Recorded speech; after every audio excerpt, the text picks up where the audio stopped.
Okie dokie. First of all, you've become very famous now in the last 2 years. What kind of things? You're walking down the street, what kind of things do people shout out at you guys? Oh, too obscene for this telly, actually. No, it's not too bad actually most of the time. A lot of people come up to us and shake our hands and whatever and say well done, and but a lot of people aren't so nice. But you get used to it after a bit. Do you get a lot of hassle? I mean, you get some hassle. It's usually off lads our age. Do you know what I mean? But then again, the amount of appreciation you get sort of outweighs the hassle, so it's worth doing. So it's mainly the girls who appreciate you. Yeah. I mean, mainly, yeah. Is that tough to handle? Oh, it's hell. It's terrible. It's like a nightmare, really. I tell you. Nah, it's fantastic. I've never sort of got sick of it. Well, the Rolling Stones your age, I mean, they spent most of their time sleeping with fans. Is there anything like that going on, you know, in the life of PJ Duncan? I'm not. I don't sleep with fans. I sleep with the Rolling Stones. You've both got busy, hectic working schedules at the moment. Do you find that hard to cope with? It is quite hard. I mean, when you're doing like stuff like 17-hour days, like every day. I mean, you've sort of got to do it to like whatever, say plug your single or whatever. But then it does get on top of you. But then again, we still enjoy it though. I mean, like now we're having a laugh and stuff. Do you know what I mean? And if you just think, if I wasn't doing this, I would just be on the Dole in Newcastle. So Yeah. do you know what I mean? Speaking of Newcastle, you're both United supporters, aren't That's you? right, yeah. What do you think the chances are for the title? Well, a couple of weeks ago I would have said, you know, it's ours, in the bag, got it. But now, after we got beat off Man U, it's all changed. But It's blown all open now. I think we can hang on there and get it in the I end. hope we can. I mean, I prefer anybody to win, apart from Manchester United, to be honest. You're not a Man U fan, are you? Damn right. Oh, Oops. no. Oops. That bit's getting cut. So I mean, the thing is, you've just done the Monkeys cover. How does that compare? I mean, the Sex Pistols did it. Obviously, a different, completely hard version. Yeah. A lot of people are going to say, you know, come on, what are you doing, making it pop? I mean, what's your opinion on that? Well, I mean, it was a pop single to start with, then the Sex Pistols, then the Farm done it as well, which was quite a good version. It was alright, and I really like our version. Do you know what I mean? And actually, Mickey liked our version as well. Out of the ones he's heard, he said he preferred ours. So if he said it, then I don't mind. You went over there. He actually starred in the video. Was that a good buzz? Because he seems to be having a laugh. Oh, Yeah, brilliant. because we just thought he was starring it at first, and he made a cameo, but he actually directed it. He wanted to direct it for us, so we told him we wanted very monkey-ish, very 60s, and he just knew how to do that, so it was good. Yeah. And what was all that business getting buried under the sand and all that? It was we went down and he said, how do you want the video? And we said, very monkeys. And he went, all right, then let's do all the stuff that we used to do. So we do all the running down to the water, and then when the waves come in, we run back. And all that stuff. We went, right then, time to get buried in the sand, boys. And we were like, what? And so we had to take the rough with the smooth, I'm afraid. And the thing is, of course, you've got that hairstyle in it, haven't you? In that Spiky video. one. Exactly. I haven't was got that it about? today. I mean, is that a permanent fixture? Oh, I usually have it every day, but I got it cut and it's a bit too short to stick in, so I'll wait till it grows. And I mean, because a lot of the fans be a little bit upset about that, perhaps. I mean, No, they quite like, because I used to wear a cap all the time, and they were sick of saying, take it off, so I took it off, and then my hair's dead boring. Like, it's just brown, isn't it? Doesn't really do a lot. So I want to put a bit of excitement into my hair and spike it up. Give it a bit of oomph. Give it a bit of oomph in there. Speaking of excitement, you are megastars in Japan.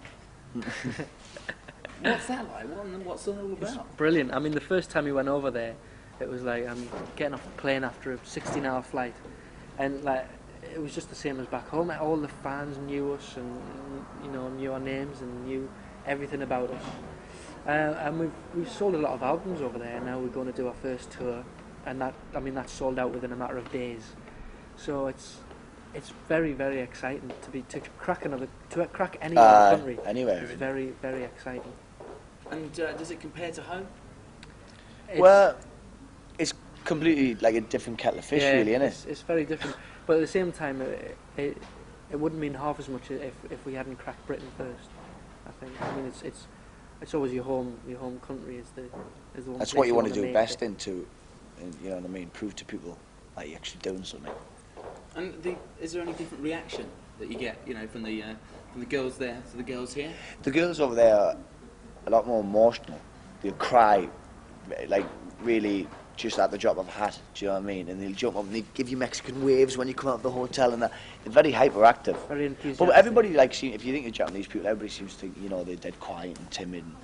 But wait till you get out there, man. They're just crackers. They are mad. But they're excellent, mad. It's brilliant. And you can be definitely classed now as famous. As general people, have you noticed any change? I mean, what changes have taken place now that you've become famous? I think if anything, we've grown up a bit. We've sort of become a bit more wise, and we've learned a lot over the past 2.5 years that we've had in the music business. I think we've learned quite a lot. But I don't think I hope we haven't changed as people really. Nah, I every time, say if we get a little bit big-headed or whatever, our managers will just slap our legs and say, "Now, don't you bloody do that." That's what he says. And when we go home, we get all like our mums and stuff. And the first thing to sort of bring you back down to earth is every time I go home, I just have to do the hoovering or something. The first time I got home, I had to clean the bath. So if that doesn't bring you back down, nothing else will, I don't think. Have your parents accepted you yet as kind of teenage heartthrobs? Not really. I mean, I don't think they ever do. I mean, I was talking to her about this the other day. She came down to watch us at the Albert Hall, and then everybody was screaming and everything. And she said she was standing there, "Well, that's just my Anthony," like that. So that's nice. That though, it's good that she still thinks that. Now you two seem to be getting on all right here. I mean, it must be 17-hour days. You know, any fights at all? Any bust-ups? And we've had the odd argument here and then, the odd fight and stuff. I mean, it's not as much as like the Gallagher brothers or something. You know what I mean? But we obviously we have disagreements, but not as much as other people do. We really. No, not really. We sort of click. Yeah. It's quite good. So when you have fisticuffs, who's normally ahead? Oh, I usually win. All the time, basically. Chinges all the time. I'm. Takes me pocket money and everything. Yeah, I do. You're making all this money. Are we? Oh, Yeah, you are. You're making loads of money. All right, Do you then. get any chance to spend it at all? Not a lot, no. I mean, and I think it's a bit of a myth about how much money you make in the music business. A lot of people think that you're really sort of millionaires and things like that, but we're not. We're not nearly millionaires. We've made a little bit of money, but it's same. But I mean, for we're a not rainy like day as well. extravagant really. We used to only really buy things that other people buy, clothes and CDs really. So not big flash cars or houses or anything. Couple more questions to round up.